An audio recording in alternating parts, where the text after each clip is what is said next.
ओम शांति। बुद्धिमानकर बुद्धि ज्ञानर सागर परमात्मांकर बुद्धिमान आत्मिक संतान मानंकु शुभ सकाळर शुभ अभिनंदन शुभेच्छा सुस्वागतम सुप्रभात। कुहा जाए विश्वासे मिलई हरि तर्के बहुदूर।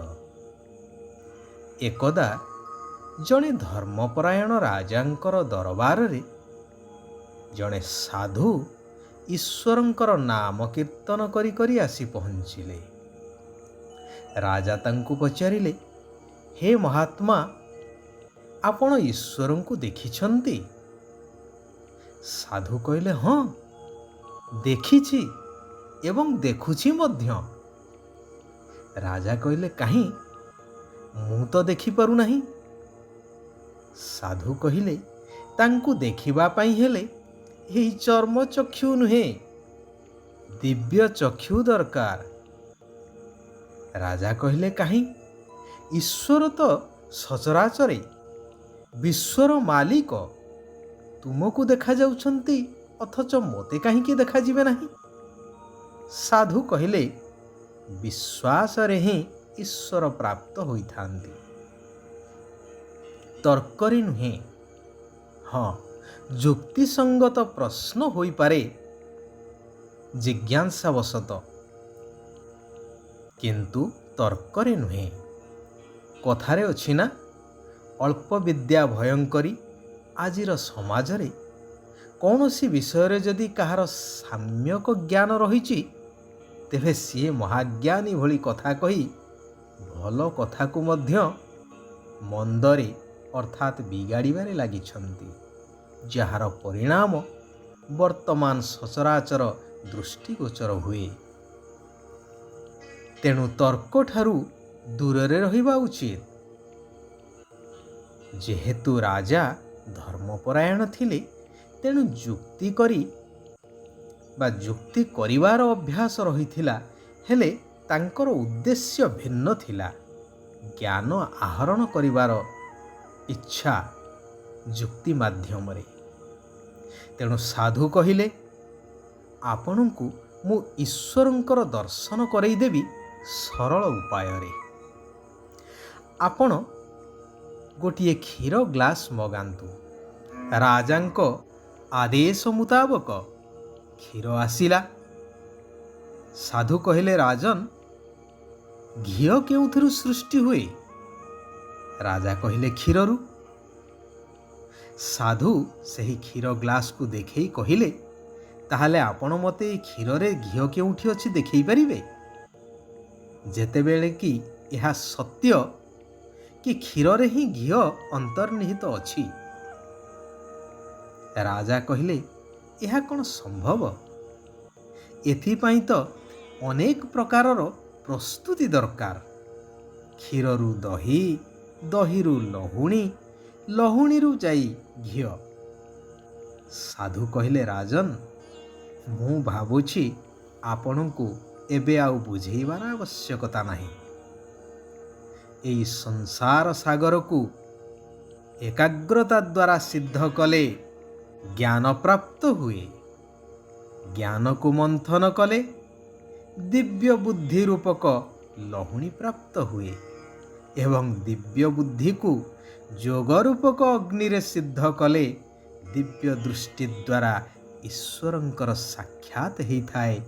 कारण ईश्वर हेउछंती निराकार, शून्य शून्य महाशून्य, शून्य मध्ये निरंजन, निरंजन मध्ये ज्योति, सज्योति भगवान। तांकु देखिबाकु हेले दिव्य नेत्रर बा ज्ञान नेत्रर आवश्यकता रहिछि। ताहा द्वारा ईश्वरंकु आमे सबु समय रे सबु स्थान रे अनुभव करि परिबा, किंतु यार अर्थ नुहे ईश्वर सर्वव्यापी बा सर्वविद्यमान।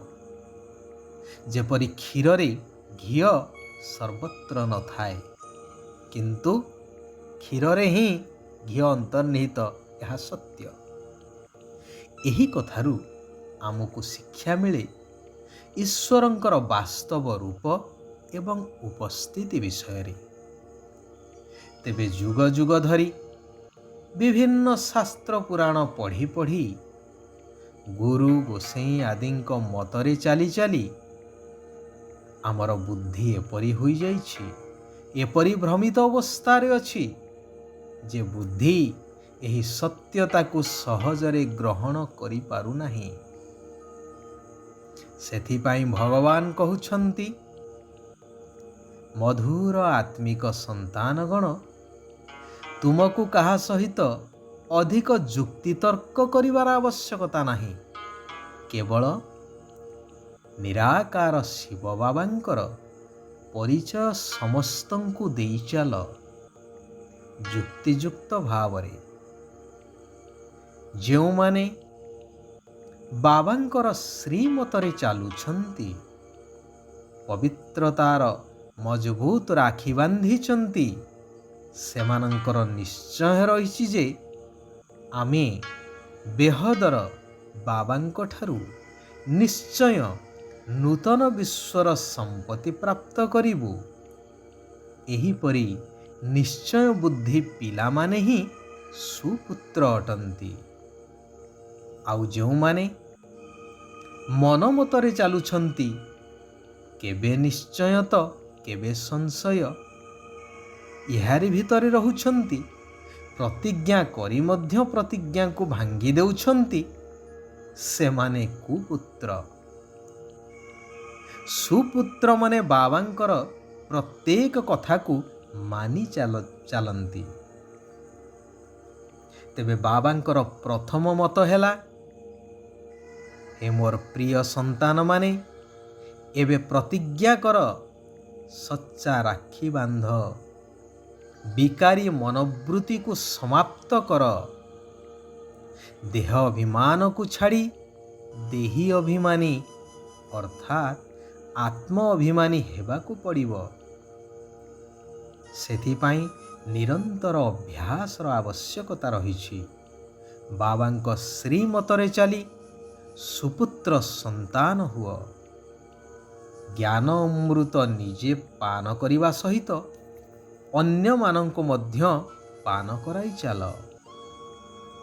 ନିଜ ଭିତରେ ଜ୍ଞାନର ସୁଗନ୍ଧକୁ ଧାରଣ କରି ସୁଗନ୍ଧିତ ଫୁଲ ହେବାକୁ ପଡ଼ିବ। ଶିବ ବାବା କହୁଛନ୍ତି, ଯଥାର୍ଥ ଯୋଗ ଏବଂ ଈଶ୍ୱରୀୟ ସେବା ବା ଆତ୍ମିକ ସେବାର ଡବଲ ତାଲା ଦ୍ୱାରା ନିର୍ବିଘ୍ନ ରହୁଥିବା ବ୍ୟର୍ଥର ଅନୁଭୂତି ଠାରୁ ମୁକ୍ତ ହୁଅ। ମାୟାର ପ୍ରବେଶ କରିବାର ଯେଉଁ ସବୁ ଦ୍ୱାରମାନ ରହିଛି, ସେଗୁଡ଼ିକୁ ଯୋଗ ଏବଂ ସେବାର ଡବଲ ତାଲା ଲଗେଇ ଦିଅ। ନିଃସ୍ୱାର୍ଥ ସେବା କରିଚାଲ, ଶକ୍ତିଶାଳୀ ଯୋଗ କରିଚାଲ। ଶକ୍ତିଶାଳୀ ଯୋଗ ଅର୍ଥାତ୍ ନିଜକୁ ଆତ୍ମା ନିଶ୍ଚୟ କରି ନିରାକାର ପରମାତ୍ମାଙ୍କ ସହିତ ନିରନ୍ତର ବୁଦ୍ଧିର ଯୋଗକୁ ଲଗାଇ ରଖିବା। ମୁଁ ଆତ୍ମା ଜ୍ୟୋତି ସ୍ୱରୂପ ଏବଂ ବାବା ନିରାକାର ଜ୍ୟୋତି ସ୍ୱରୂପ ସର୍ବଶକ୍ତିମାନ। ଏହି ସ୍ମୃତିରେ ନିରନ୍ତର ରହିବା ଆବଶ୍ୟକ। ନିମିତ୍ତ ହୋଇ ଏହି ଶରୀର ବା କର୍ମେନ୍ଦ୍ରିୟ ଦ୍ୱାରା କର୍ମ କରିଚାଲିବା ଆବଶ୍ୟକ। ଘର ଗୃହସ୍ଥରେ ରହି ସଂସାର ସମ୍ଭାଳି ସବୁଥିରୁ କିନ୍ତୁ ବୁଦ୍ଧି ସହିତ ଅଲଗା ରହିବା ଆବଶ୍ୟକ। ମୁଁ ଏବଂ ମୋର ବାବା ତୃତୀୟ କେହି ନୁହେଁ। ସ୍ନେହ ଏବଂ ସନ୍ତୁଳନ ହିଁ ସଫଳତାର ଅନୁଭୂତି କରେଇଥାଏ। ଏହି କଥାର ରହସ୍ୟକୁ ବୁଝି ନିଜକୁ ସେହିଥିରେ ହିଁ ପରିଚାଳିତ କରିବା ଆବଶ୍ୟକ। ଆଚ୍ଛା, ସାରା ବିଶ୍ୱର ଆତ୍ମାମାନଙ୍କର କଲ୍ୟାଣ ହେଉ। ସମସ୍ତେ ସୁଖ ଆଉ ଶାନ୍ତିର ଅନୁଭବ କରନ୍ତୁ। ସର୍ବେ ଭବନ୍ତୁ ସୁଖିନଃ। ଓମ୍ ଶାନ୍ତି। ओम शांति। ओम शांति।